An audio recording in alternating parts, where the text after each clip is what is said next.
Buenos días, hermanos. Vamos a dar este servicio de introducirnos a la celebración de los sagrados misterios en esta Semana Santa, que tiene sus características específicas por esta ocasión, de cómo nuestra iglesia y nuestras comunidades se encuentran en cierta manera, pues estamos aislados, estamos en nuestras casas, así que vamos a aprovechar el momento para poder ayudarnos a vivir más plenamente, de una manera más provechosa, esta Semana Santa en la medida de lo que se nos permite. Vamos a tener en estos 3 días pues una catequesis sobre el Triduo Pascual, de tal manera que nosotros podemos no solamente entender la Semana Santa como todo un conjunto de ritos sagrados, de ritos muy importantes para nosotros como católicos cristianos, sino también que podamos ir a un nivel más a fondo y contemplar el Triduo Pascual, que, como sabemos, es básicamente uno de los ejes principales de nuestra liturgia en la Iglesia Católica. Así que el Triduo Pascual vamos a tratar de verlo en distintos niveles. El primero de ellos lo voy a poner como el entendimiento de este Triduo Pascual a través de 3 cosas básicamente que hemos de considerar. Lo primero, les propongo que consideremos los ritos en las oraciones o las oraciones propias de los ritos de la Semana Santa, las oraciones, la liturgia de la palabra y finalmente los ritos característicos o propios de estos 3 días. Vamos a considerar entonces los ritos, oraciones y liturgia de la palabra del día jueves por la tarde, una misa vespertina, jueves, viernes, sábado y el domingo con la vigilia. Es importante que nosotros demarquemos que lo que pretendemos es meramente apoyar con una breve catequesis. No queremos ser exhaustivos. Tampoco vamos a ahondarnos en la profundidad de la historia del Triduo Pascual, los cambios que se fueron suscitando a lo largo de la vida, de la historia de la Iglesia, sino abocarnos a lo que tenemos en el aquí y en el ahora.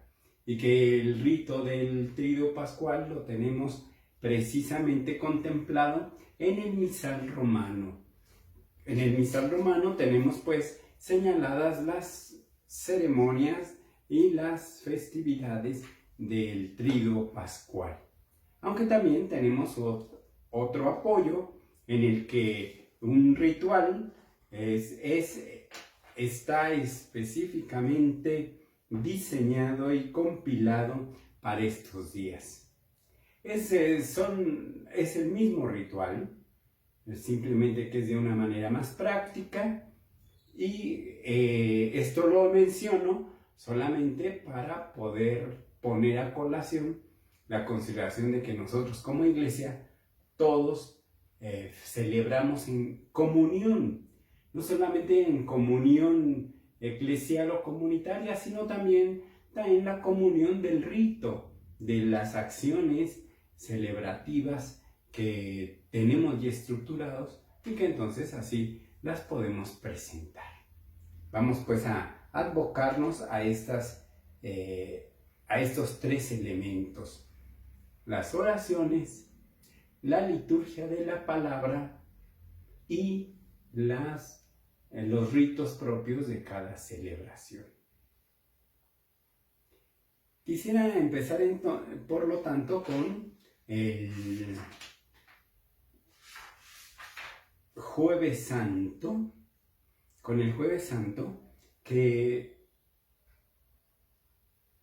sabemos, iniciamos el tríodo pascual con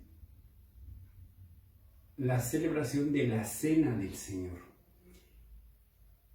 Le llamamos el Jueves Santo, pero la celebración propiamente, porque es vespertina, es la Cena del Señor. Ya venimos con una dinámica en la contemplación de los misterios desde lunes, martes, miércoles. Inclusive sabemos que ya el día martes es recomendable, la condición de cada diócesis, cuando se celebra la misa crismal. Y entonces ya venimos con una dinámica. Concretamente nos vamos a atender a esta celebración que llamamos la Cena del Señor.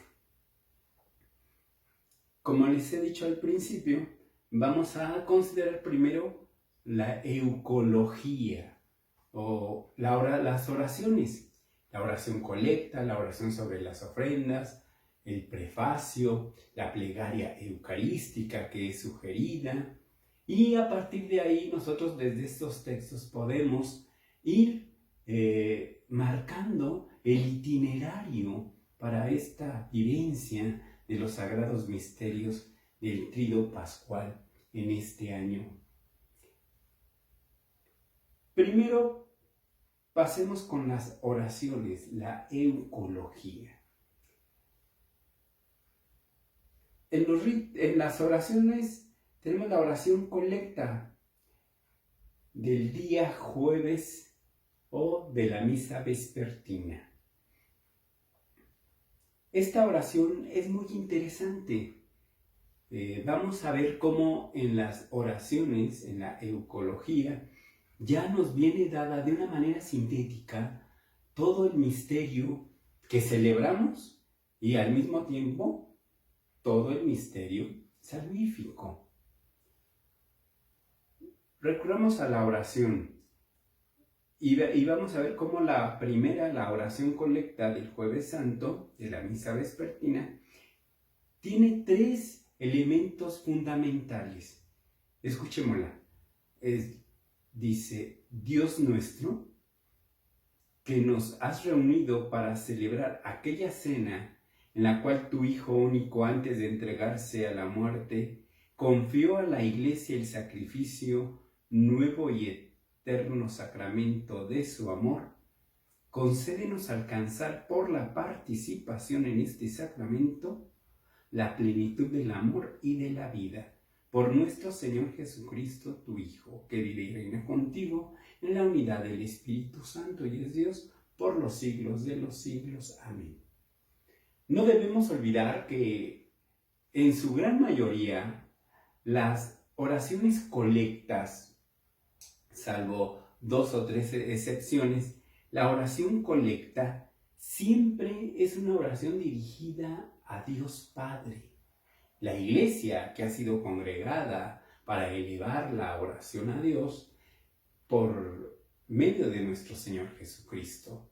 Entonces la oración colecta siempre inicia dirigiéndonos al Padre. Por eso se enuncia en primera instancia.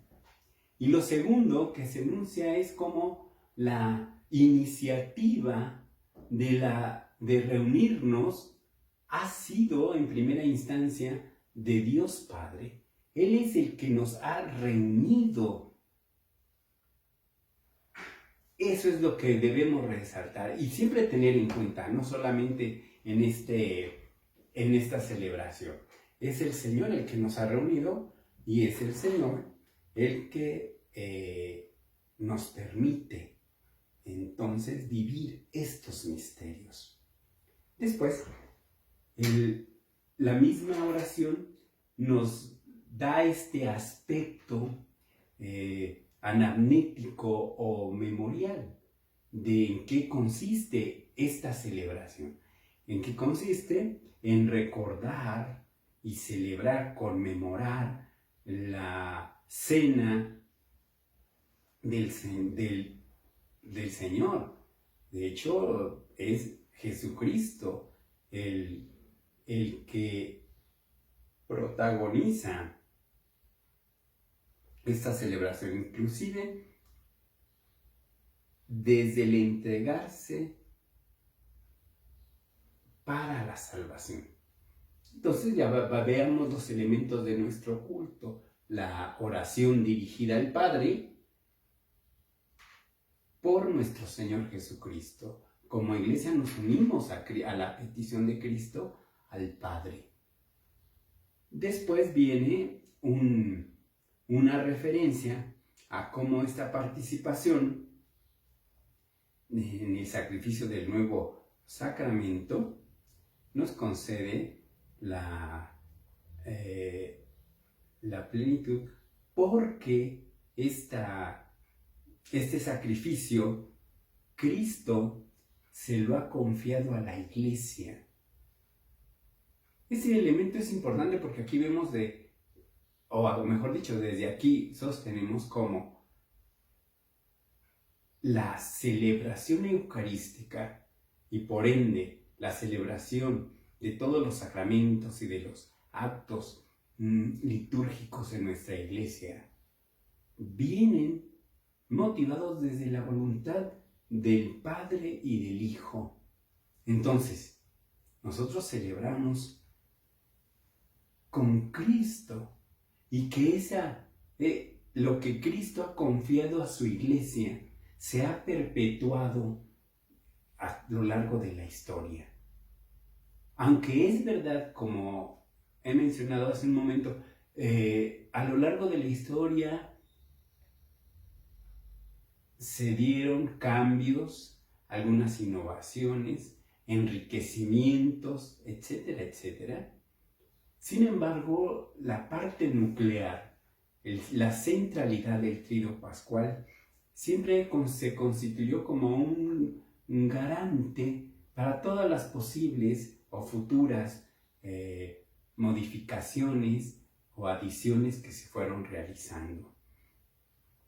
Es importante ver que nosotros como católicos, como cristianos, nos reunimos conmemorando estos sagrados misterios por un acto de nuestro Señor Jesucristo, que lo ha entregado a sus apóstoles a todos nosotros, a toda la iglesia en general. Entonces tenemos esta oración que ya nos dice que conmemoramos en favor de toda la iglesia. Y como todas las oraciones colectas que tienen su parte, la oración dirigida al Padre, tienen su parte anamnética, que es esta, del recuerdo de las acciones que nos propone nuestro Señor Jesucristo, también tenemos al final una petición, la petición que hacemos como cristianos del aquí y el ahora, y que reza así: concédenos alcanzar por la participación en este sacramento la plenitud del amor y de la vida. Concédenos, está la petición concreta. La oración colecta, no olvidemos, en el inicio de todas las misas, las eucaristías que celebramos como iglesia, la oración colecta siempre va a recoger el tono, la especificidad de esa oración dirigida. Y por ello celebramos con gozo todos los días para poder renovarnos diariamente en nuestras peticiones. Y ya de esta manera pues tenemos claro que a lo largo de la celebración, la intención, lo que pedimos como iglesia a Dios. La oración colecta pues nos recoge esto.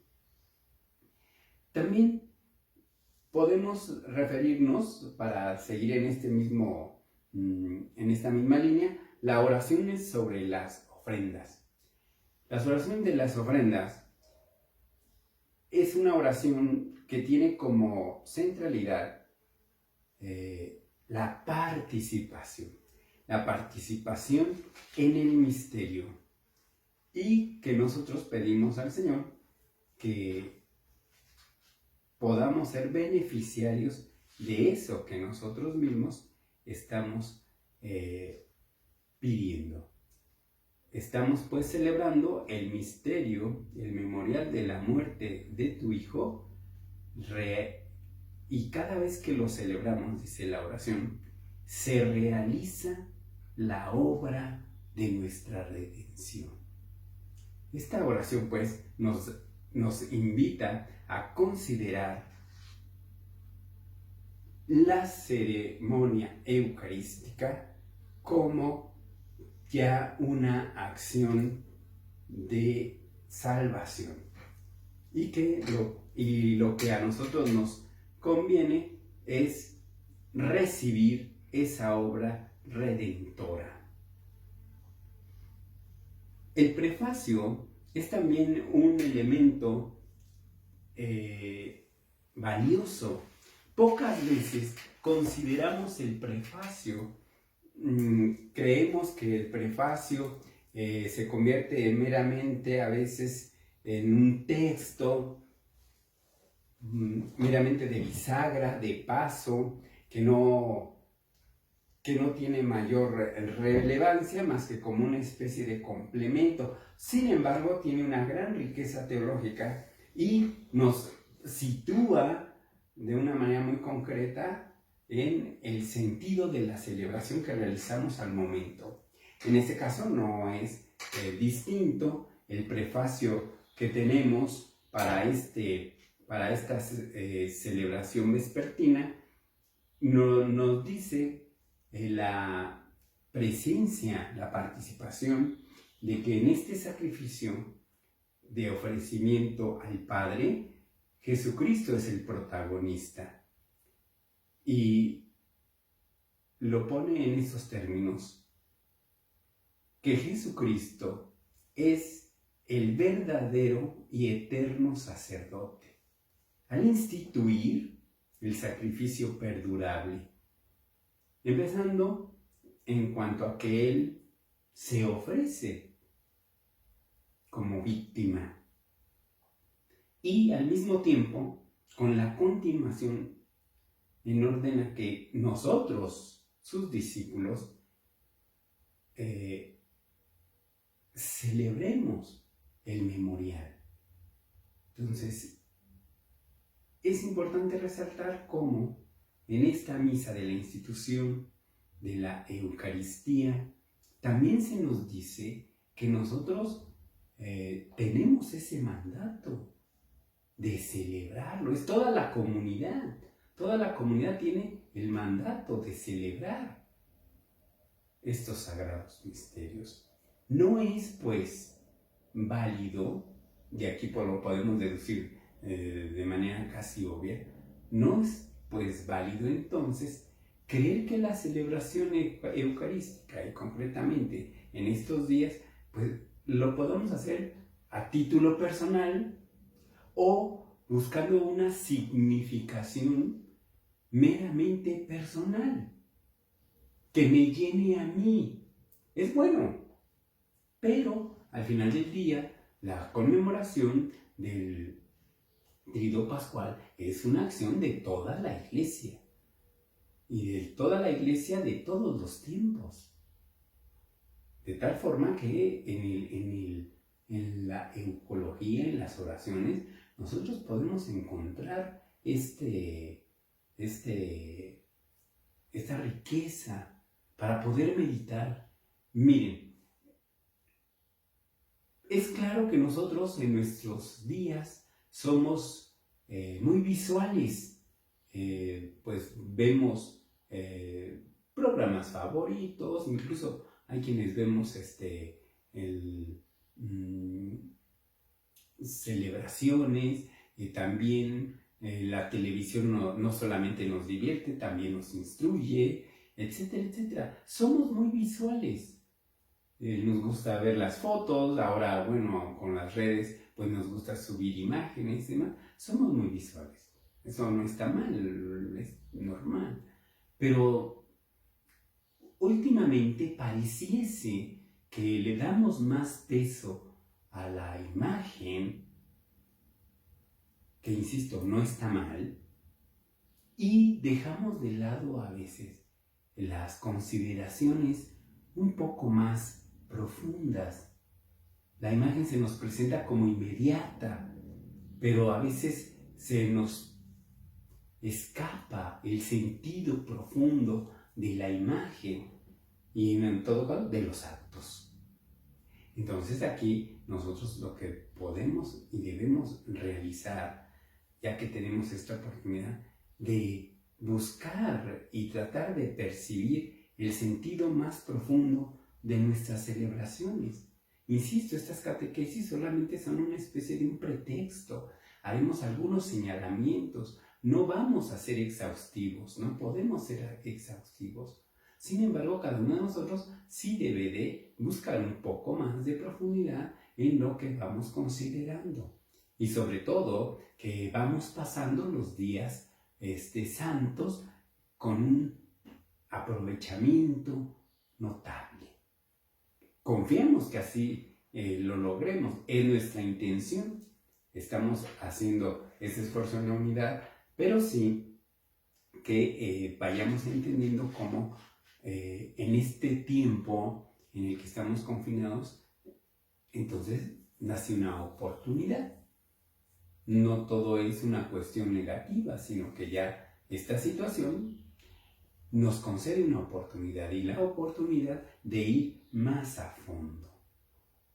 Ahora ya, por ejemplo, podemos ir considerando cómo por la oración nosotros nos valoramos o iniciamos a valorar el sacrificio de nuestro Señor Jesucristo y cómo somos invitados a perpetuar esta conmemoración, este sacrificio, y participar todos juntos. El prefacio concluye con una referencia muy significativa a la Eucaristía. Dice, en efecto, cuando comemos su carne, la de Cristo, recuerden que en el prefacio también estamos hablándole al Padre. Estamos recordando con las oraciones lo que su Hijo, nuestro Señor Jesucristo, ha hecho por nosotros. Y prácticamente la oración de la Iglesia es eso. Padre bueno, no te olvides lo que tu Hijo ha hecho por nosotros. Él esa noche se ofreció como víctima salvadora. Él se ofreció y nos pide que hagamos este memorial en su nombre. O sea, que también nosotros recordemos este ofrecimiento. Y cómo el efecto de este acto de nuestro Señor Jesucristo, cada vez que comemos su carne, quedamos fortalecidos. Cuando bebemos su sangre derramada por nosotros, quedamos limpios de nuestros pecados. Los efectos de la Eucaristía y de la comunión. Eso en orden a estos elementos de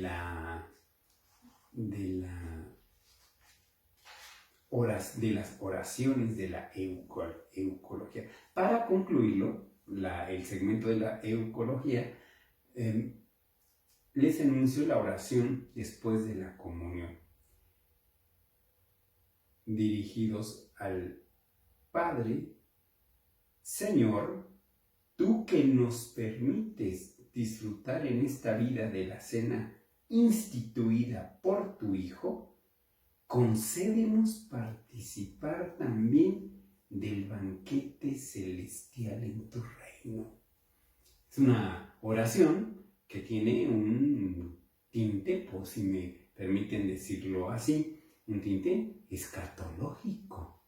No es solamente dar gracias por la celebración del aquí y el ahora, lo cual siempre es bueno, sino también tener en consideración que estamos en la expectativa de lo venidero, en la expectativa escatológica de que estos bienes que el Señor nos da ahora se van a perpetuar en la vida eterna, que no es otra cosa que la expresión del deseo del creyente, del bautizado, de toda criatura, de estar en comunión con su Señor, con su Creador.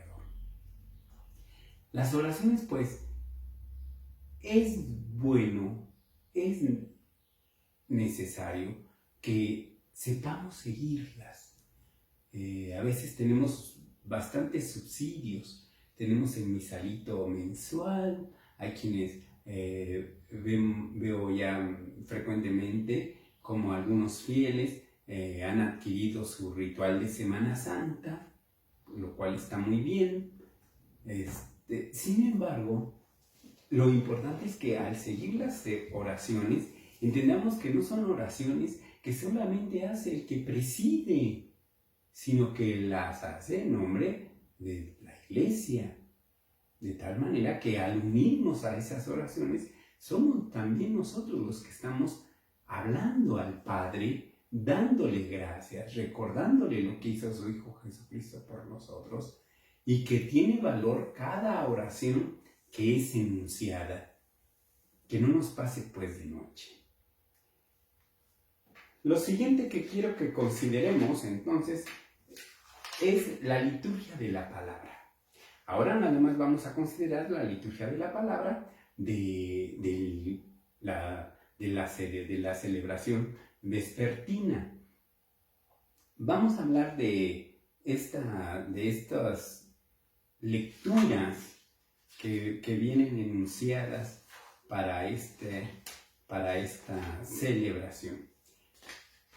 La primera de ellas es del libro del Éxodo, que se nos narra de una manera muy clara cómo se había de celebrar la Pascua, el valor que tiene para el pueblo judío en ese tiempo, el valor que tiene y la descripción de cómo celebrar ese acontecimiento de la Pascua del Señor, que es efectivamente para concluir la 10ª plaga, y entonces se pueda dar la liberación del pueblo de Israel, saliendo del tiempo de la esclavitud de Egipto, y que aquí vienen los signos que van a tener la figura ya hay implícita de lo que vendrá con el sacrificio de nuestro Señor Jesucristo. Y aquí en esta primera lectura pues se habla de las condiciones que habrán de tener el Cordero para que ese sacrificio le sea grato a Dios. El pueblo de Israel habrá de tener un Cordero, habrá de compartirlo.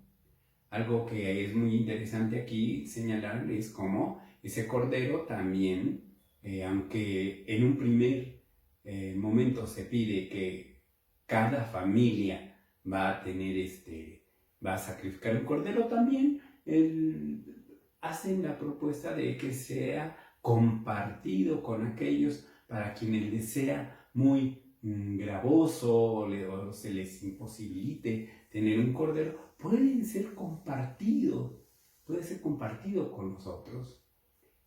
Después también hace el señalamiento, que es muy, muy, muy plástico y muy significativo, de ese sacrificio va a servir para que, utilizando la sangre del Cordero, se marquen las puertas y de esta manera se propicie la salvación cuando pase el ángel del Señor.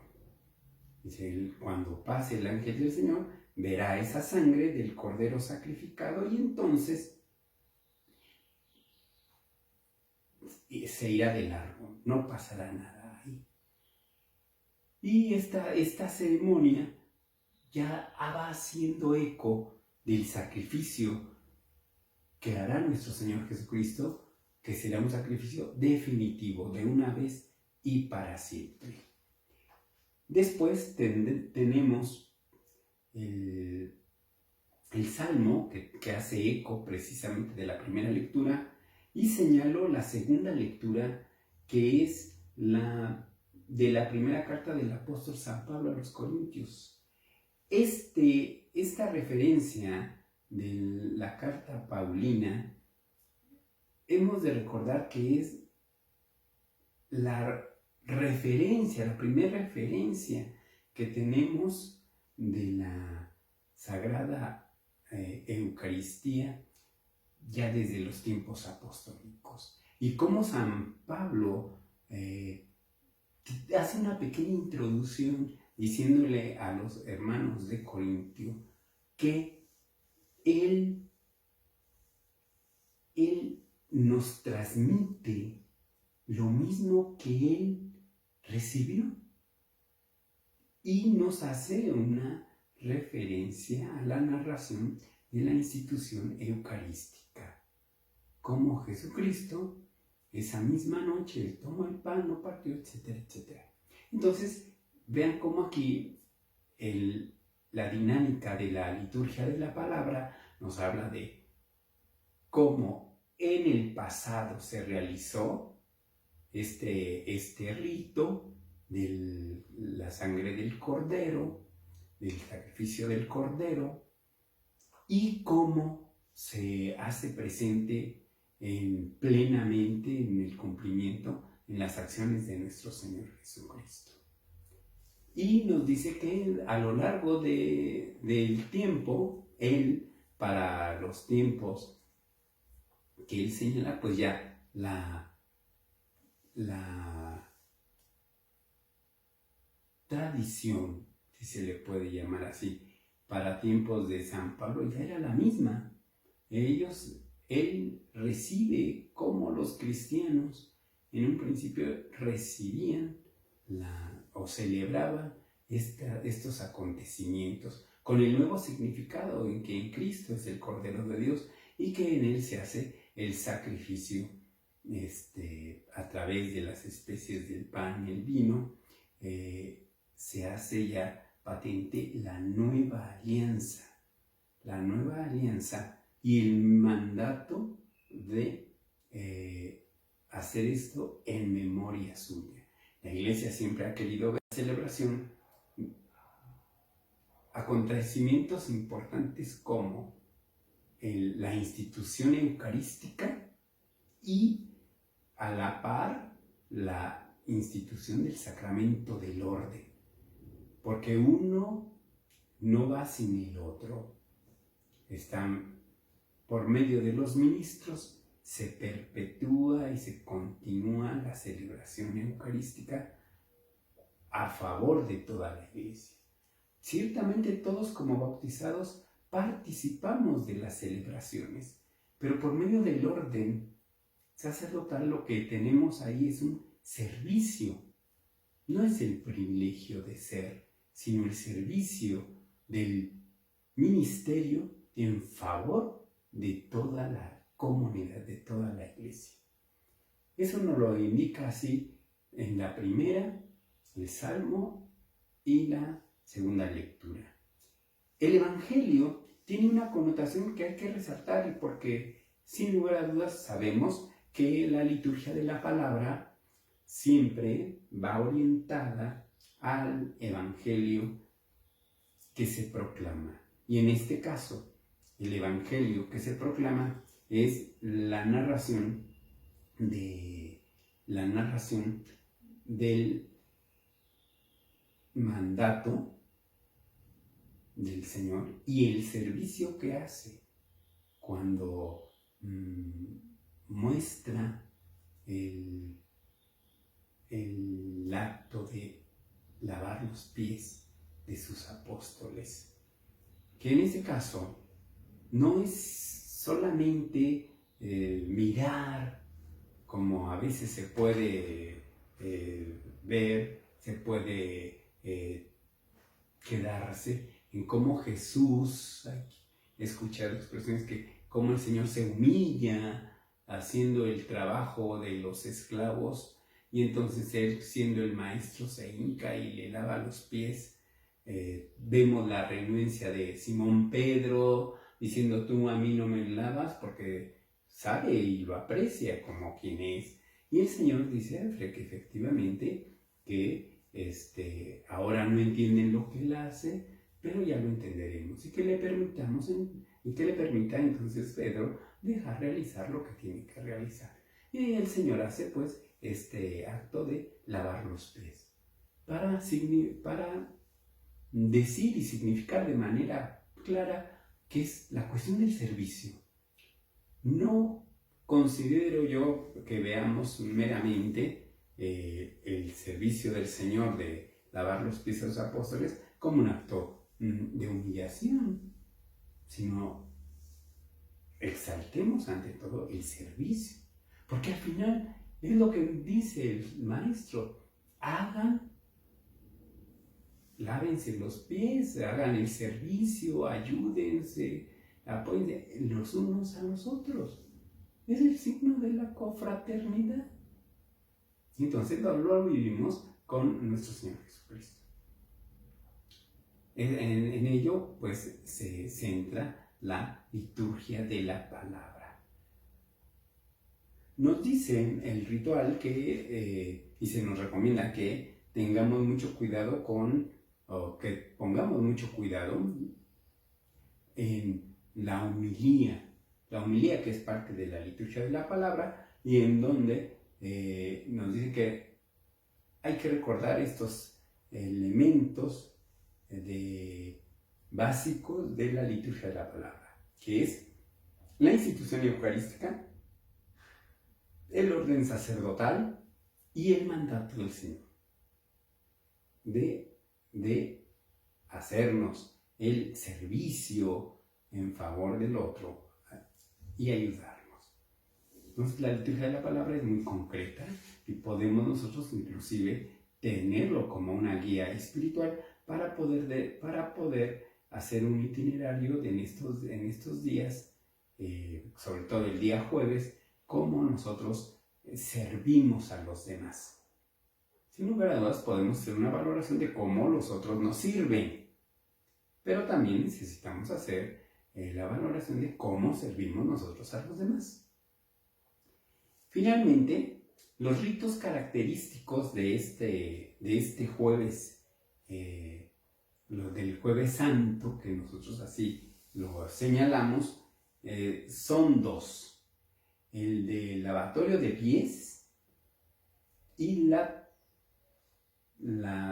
traslación del Santísimo Sacramento, de tal manera que se significa como es una manera de significar de manera externa, y en cuanto que el templo queda vacío, el altar va a quedar desnudo, no se va a tener en el templo o en el sagrario ordinariamente la forma consagrada, sino que lo tendremos en un lugar aparte.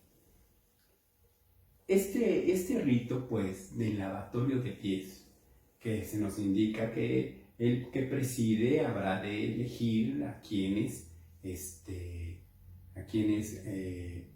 le acompañarán para realizar ese rito, aunque nosotros folclóricamente vamos agregando que inclusive se representan algunos varones de la comunidad, revestidos o vestidos, mejor dicho, como apóstoles, para significar. Es cierto que esta tradición, esta costumbre es válida, es útil, pero no es esencial.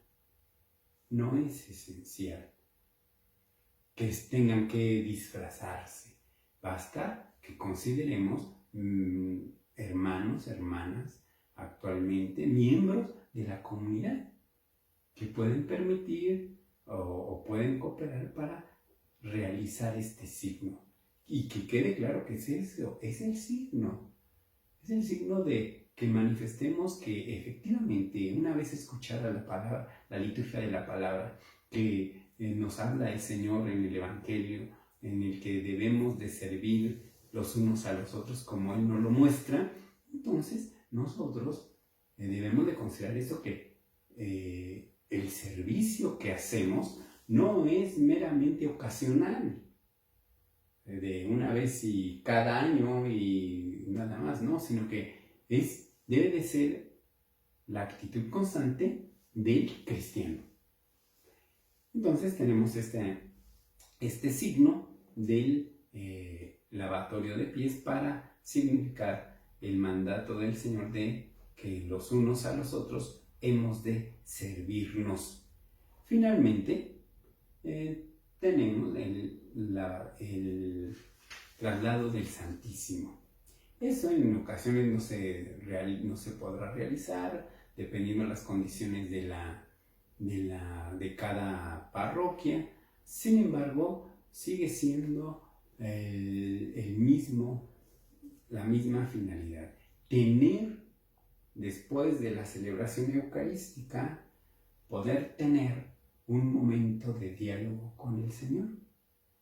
Y que este encuentro de oración puede realizarse a lo largo de toda la vigilia, de toda la noche. Puede realizarse.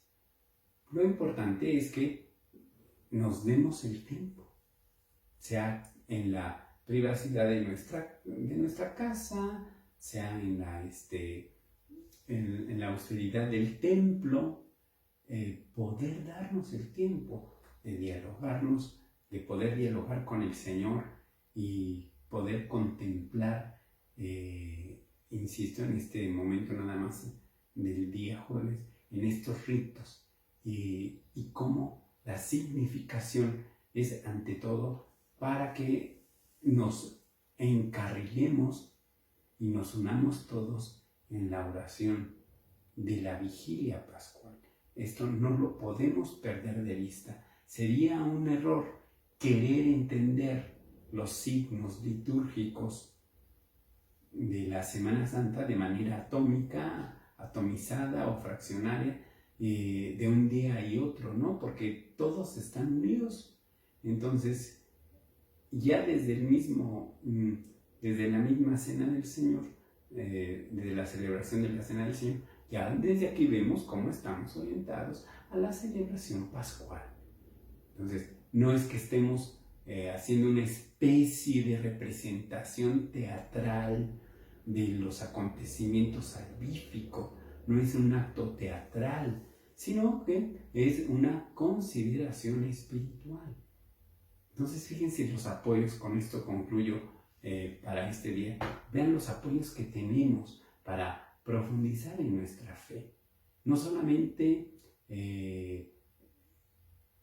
vivir este triduo pascual, pues de esta manera anecdótica, de decir que pues tenemos el coronavirus y cómo nos vemos privados de las acciones. Sin lugar a dudas son más significativas, son más enriquecedoras, son más completas. Sin embargo, el efecto espiritual habrá de ser el mismo. Y si queremos verdaderamente aprovechar la gracia que Dios nos da de celebrar y conmemorar los sagrados misterios del triduo pascual, pues eso depende de nosotros, de manera individual y también en la comunión de toda la Iglesia. Así que tenemos estos elementos, la liturgia de la palabra, las oraciones que se enuncian cada vez que se celebra la Eucaristía y los ritos propios de estos tiempos.